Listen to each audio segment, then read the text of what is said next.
তিনিচুকীয়াস্থিত শ্ৰী শ্ৰী আদৰ্শ সত্ৰৰ ৰূপালী জয়ন্তী বৰ্ষ উপলক্ষে সদৌখন ভিত্তিত ভাওনা সমাৰোহ আৰু বাণিজ্য মেলা 7দিনীয়া কাৰ্যসূচীৰে অহা 14 জানুৱাৰীৰ পৰা 24 জানুৱাৰীলৈ অনুষ্ঠিত হ'ব। 14খন ভাওনা পৰিদৰ্শন হ'বলগীয়া এই সমাৰোহৰ অন্তিম দিনাৰ মুকলি সভাত প্ৰাইডিছ এণ্টাৰটেইনমেণ্টৰ পৰিচালক সঞ্চালিকা ৰেণিকী ভূঞা শৰ্মাক আদৰ্শ উদ্যোগী মহিলা বঁটা দিয়াৰ উপৰিও সদৌখন সত্ৰ মহাসভাৰ সাধাৰণ সম্পাদক প্ৰান্তিক শ্ৰমিক সত্ৰৰত্ন আৰু চাবুৱাৰ মুনীন দত্তক ভাওনা সাধক বঁটাৰে সম্বৰ্ধিত কৰিব। ইতিমধ্যে ব্যাপক আয়োজন কৰি উদযাপন সমিতিয়ে ৰাজ্যৰ বিভিন্ন প্ৰান্তৰ 24গৰাকী স্বত্বাধিকাৰী অংশগ্ৰহণ ল'ব এই সমাৰোহত। ৰূপালী জয়ন্তী সমাৰোহৰ লগত সংগতি ৰাখি ভাওনা বিভিন্ন সত্ৰীয়া প্ৰতিযোগিতাৰ উপৰিও সমাৰোহৰ প্ৰথম দিনা 100গৰাকী মহিলাই দিহানাম প্ৰদৰ্শন কৰিব।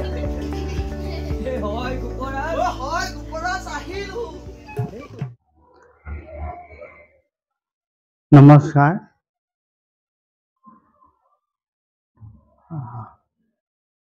শ্ৰী শ্ৰী আদৰ্শ সত্ৰৰ ৰূপালী বৰ্ষৰ উপলক্ষে আমাৰ সংবাদ মাধ্যমৰ সকলো বিষয়ববীয়া তথা কৰ্মকৰ্তাসকললৈ আন্তৰিক অভিনন্দন তথা শ্ৰদ্ধা জ্ঞাপন কৰিছোঁ আৰু অসমবাসী সকলো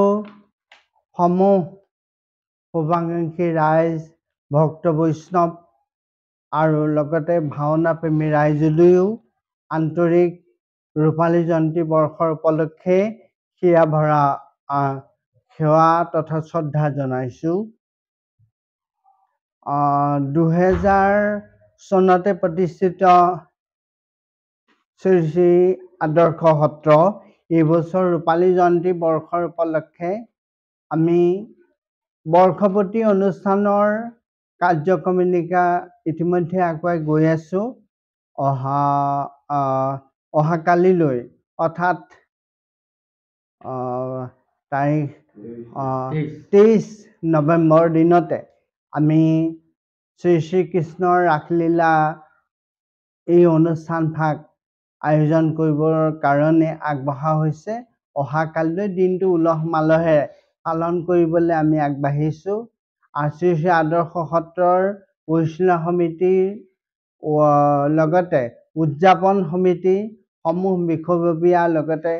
তিনিচুকীয়াবাসী ৰাইজৰ লগত সহযোগত এই অনুষ্ঠানতে আমি কৰাৰ প্ৰয়াস কৰাৰ লগতে সদৌখন ভাওনা সমাৰোহ এই অনুষ্ঠানভাগ আমি ৰূপালী জয়ন্তী বৰ্ষৰ উপলক্ষে অহা 17 জানুৱাৰীৰ পৰা 24 জানুৱাৰী আমি 7টা দিনৰ কাৰ্যসূচী হাতত লোৱা হৈছে আৰু এই ভাওনা সমাৰোহৰ 14খন ভাওনা ইয়াত আমি নাটৰ অংশগ্ৰহণ কৰা এটা প্ৰয়াস আমি কৰিছোঁ। আৰু ৰূপালী জয়ন্তী বৰ্ষৰ উপলক্ষে অসমৰ উজনিৰ পৰা নামনিলৈকে বিশেষকৈ যোৰহাট গোলাঘাটলৈকে আমাৰ লখিমপুৰ এই অন্তৰ্গত জিলাসমূহৰ ভিতৰত আমি এটা সিদ্ধান্ত কৰিছোঁ। আৰু লগতে তিনিচুকীয়াবাসীৰ গৌৰৱ আজি শ্ৰী শ্ৰী আদৰ্শ সত্ৰই আজি সত্ৰীয়া সংস্কৃতিৰ লগতে ভাওনা লগতে আমাৰ অংকীয়া আৰু সত্ৰীয়া নামত বিশেষকৈ ৰাসৰ লগত আমি সংগতি ৰাখি যি 25টা বছৰ অতিক্ৰম কৰি এটা বৃহৎ কাৰ্যসূচী হাতত লৈ আপোনাসৱৰ ৰাইজৰ অসমবাসীৰ আশীৰ্বাদ আৰু মহান গৌৰৱৰ এই অনুষ্ঠানটো আমি কৌস্তুভ বাঢ়িবৰ কাৰণে মহাপুৰুষ শ্ৰীমন্ত শংকৰদেৱ শ্ৰীমন্ত মাধৱ গুৰুজনাই যি অসমীয়া ধৰ্ম সংস্কৃতিৰ এটা বৈষম্য আঁতৰাই আমি নিজক নিজে প্ৰাণ প্ৰতিষ্ঠাৰ ক্ষেত্ৰত জাতীয় জীৱনৰ উন্নতি উৎকৰ্ষ সাধন কৃষ্টি সংস্কৃতি সমন্বয় ভেটি সত্ৰীয়া সংস্কৃতি বিশেষকৈ মহাপুৰুষ শ্ৰীমন্ত শংকৰ গুৰুজনাৰ মাধৱ গুৰুজনাৰ লগতে গুৰুসকলৰ কৃপালৈ এনে মহান কাৰ্য অসমৰ উজনিৰ পৰা নামনিলৈকে বিশেষকৈ বিশ্ব দৰবাৰত আমাৰ মহাপুৰুষ শ্ৰীমন্ত শংকৰ গুৰুজনাই নৱবৈষ্ণৱ ভাগৱতী ধৰ্ম প্ৰচাৰ কৰি জাতীয় জীৱনৰ উন্নতি উৎকৰ্ষ সাধন কৰাৰ যি প্ৰয়াস সত্ৰীয়া সংস্কৃতি আৰু পূৰ্বতে নিমেষা ক্ষেত্ৰত শুকমণি আৰু পৰীক্ষিতৰ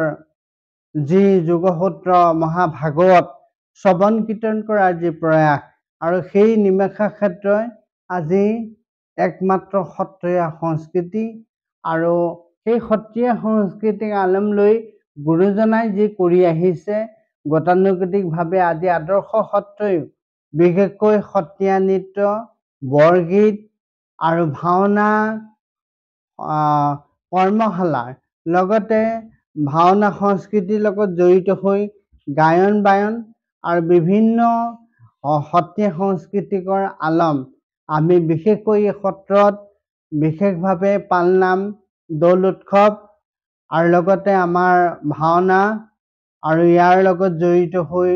বিশেষভাৱে বিভিন্ন অনুষ্ঠান প্ৰতিষ্ঠানৰ লগত জড়িত হৈ কৰ্মসূচীসমূহ কৰি থকা হৈছে আৰু আমাৰ এই সত্ৰৰ মাটি বাৰীৰ যি উৰ্বৰতা সেইটো অধিকভাৱে কমি আছে গতিকে তাক আমি বৃহত্তৰ সত্ৰীয়া সংস্কৃতিকৰ আমি এখন বিশ্ববিদ্যালয়ৰ লগতে আমি শ্ৰীমন্ত শংকৰদেৱ বা